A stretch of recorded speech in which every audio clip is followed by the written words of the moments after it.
नमस्कार। सासाराम के नगर निगम कार्यालय में कल हुई घटना के बाद नगर थाना में प्राथमिकी दर्ज करा दी गई है। प्राथमिकी दर्ज होने के बाद ऐसा माना जा रहा है कि इस घटना में शामिल कई लोगों की मुश्किलें बढ़ सकती हैं। कारण कि नगर निगम के एक कर्मचारी के द्वारा यह प्राथमिकी दर्ज कराई गई है और उस प्राथमिकी में कई आरोप लगाए गए हैं, जिन आरोपों के कारण मुश्किलें बढ़ने की संभावना जताई जा रही है। कहा जा रहा है कि नगर निगम के एक कर्मचारी के द्वारा इस घटना में शामिल 4 लोगों के विरुद्ध नेम्ड प्राथमिकी दर्ज कराई गई है, जिसमें मेयर का नाम भी शामिल है और उनके साथ 3 अन्य लोग हैं। जिसके बाद अब लड़ाई एक तरह से आर पार की होती हुई दिखाई पड़ रही है। कारण कि जब कल की घटना के बाद जब मामला प्राथमिकी तक पहुंच गया तो नहीं लगता है कि अब इसमें कुछ गुंजाइश बची है और अब आगे क्या होगा इस पर सबकी निगाहें टिकी हुई है।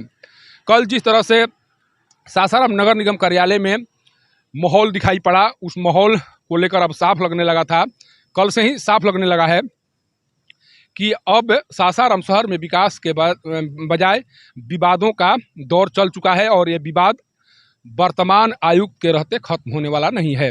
कारण कि सीधे तौर पर मेयर के स्तर से जो नगर आयुक्त है उन पर निशाना साधा गया है और उन पर आरोप लगाया गया है कि मेयर सासाराम शहर के विकास को आगे ले जाने नहीं देना चाह रहे हैं और इसीलिए अब उनके विरुद्ध एक तरह से मोर्चा खोल दिया गया है।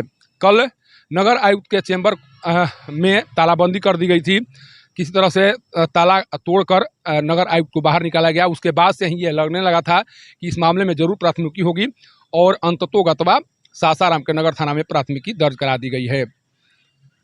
करीब 15 रोज एक पखवाड़े से यह मामला चल रहा है। मामला तब तूल पकड़ा जब मेयर के द्वारा विधिवत प्रेस कॉन्फ्रेंस करके नगर आयुक्त पर कई आरोप लगाए गए। उसके बाद से ऐसा लगने लगा था कि ये मामला अब बहुत आगे जाएगा और कल इस मामला का क्लाइमेक्स देखने को सासाराम नगर निगम में जरूर मिला और कई गंभीर आरोप घटना के बाद जो मेयर हैं या उनके जो देवर हैं डब्लू भैया के नाम से जो मशहूर हैं, मेयर और डब्लू भैया के नाम से मशहूर उनके देवर के द्वारा कई आरोप लगाए गए थे नगर आयुक्त के विरुद्ध। अब देखना यह होगा कि जो आरोप लगाए गए थे उस आरोप में कानूनी दांवपेच भी जारी रहेगा या इस प्राथमिकी के बाद अब कोई हल निकालने की कोशिश की जाएगी। इस पर सभी की निगाहें बनी हुई है।